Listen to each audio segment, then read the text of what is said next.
Training camp hasn't even kicked off yet, and the Washington Commanders already have a list of players who need to prove something and prove it fast. Veterans reported to Ashburn the first practice is set to begin tomorrow, and before a single rep goes down, there are 12 names on this roster who are walking into camp with real pressure on their shoulders. Some of them are fighting to keep a job. Some of them are fighting to finally live up to draft day expectations that have gone unmet for years. And a few of them are fighting against a clock that's ticking louder every single day. Because if they don't show out immediately, the front office is going to go get somebody else to do their job for them. So let's break down exactly who's under the microscope, why it matters, and what happens if they fail.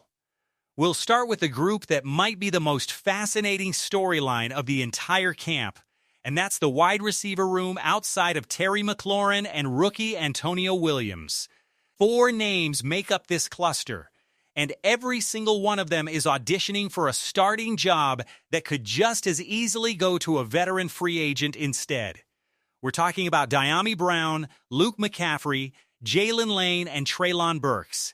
And the front office has made it pretty clear that if none of these guys separate themselves early, the team is going to go find somebody like Stefon Diggs, DeAndre Hopkins, or Keenan Allen on the open market, or even work the trade lines for a name like Keyshawn Boot. That's not speculation, that's just how these things work. If a team has a hole and its in-house options aren't proving they can fill it, front offices don't wait around out of loyalty. They act. Let's take these 4 one at a time, because each one brings something different to the table. Dyami Brown is probably the most talked about name of the group, mostly because of what he already showed Commanders fans a couple of years ago. He was one of the best receivers on this team during the playoff run, including that big performance against Detroit in the divisional round. And he's got real established chemistry with Jayden Daniels. The problem is what happened after that. He went to Jacksonville and had a rough year, and now he's back in Washington trying to recapture whatever magic he had before he left. Can he reconnect with Daniels and be a legitimate every-week starter? That's the question hanging over him. And it's a fair one given how inconsistent his career has been outside of that one Washington stretch. Then there's Luke McCaffrey, the former third-round pick who's dealt with his fair share of injuries and has carved out some value simply as a kick returner on special teams. But special teams value isn't why you draft a receiver in the 3rd round. He needs to show that his route running has sharpened up and that his hands are finally trustworthy on a down-to-down basis. There's chatter that he's been doing good work this offseason, and there's some genuine hope inside the building that he can take that next step. But hope and results are 2 very different things, and camp is where that gets tested. Jalen Lane is next, and honestly, his rookie season didn't go the way anybody wanted it to. High expectations coming in, disappointing results going out. His hands weren't reliable, whether he was working as a punt returner on special teams or trying to get open as a receiver. If he's going to carve out a role in this league, it's probably going to be as a pure speed threat. The guy who stretches the field vertically and forces safeties to respect the deep ball. That's a specific skill set, and it can absolutely be valuable, but only if the hands finally catch up to the speed. And then there's Treylon Burks, the big-bodied receiver who profiles almost perfectly for what new offensive coordinator David Blough wants to run schematically. Blough wants a lot of crossing routes, a lot of yards after the catch, guys who can take a short throw over the middle and turn it into something explosive with room to run. That's Burks in theory. He's also shown real ability in contested catch situations down the sideline throughout his career. On paper, this is a great scheme fit. In practice, Burks simply hasn't put it all together yet as a former first-round pick, and that gap between potential and production is exactly why he's on this list. Here's the bottom line with all 4 of these guys. If Washington doesn't need to go shopping for another receiver because one or more of these names steps up convincingly, they won't. But make no mistake, nothing is being handed to this group. And with the front office wanting to give any potential veteran addition enough time to actually learn the offense and build rapport with Jayden Daniels before the season starts, that window for these four to prove themselves is short. So if you're a fan wondering whether Stefon Diggs ends up in burgundy and gold, keep an eye on how these four perform in the next couple of weeks, because that's going to answer the question for you. Shifting over to the offensive line, there's a genuine battle brewing at left guard between Chris Paul and Brandon Coleman, and this is actually the second straight year this competition has been wide open. Last year, it was Coleman battling it out with Nick Allegretti. This year, Chris Paul, who spent last season more as a true reserve, is stepping into the fight. Paul's got real incentive to keep the job he already held, and he played it well, particularly in pass protection, even if his run blocking still leaves something to be desired. That pass protection number gives him a higher floor than Coleman heading into camp. Coleman, meanwhile, is trying to justify his draft status. He came in as a fairly high pick at offensive tackle, got kicked inside to guard, and hasn't had a dominant season at either spot yet. He did get first-team reps at left guard during OTAs, which tells you the team wants to give him every chance to win the job, but wanting him to win it and him actually winning it are two very different outcomes. Then there's Nick Allegretti himself, who's under a different kind of pressure entirely. He's making the switch from guard to center. And right behind him on the depth chart is rookie 6th-round pick Matt Golden. In theory, a veteran holding off an unproven rookie shouldn't be complicated. In practice, Allegretti has spent most of his career as more of a journeyman, replacement-level piece, and now he's being asked to prove he's clearly better than a Day 3 rookie at a new position. If Golden outplays him in camp, the team should play the rookie, plain and simple.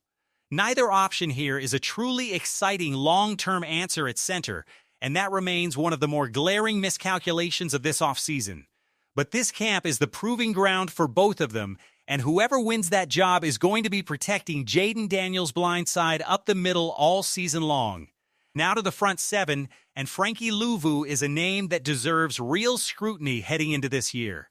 Let's not sugarcoat it. Last season, he was one of the worst starting linebackers in the entire league.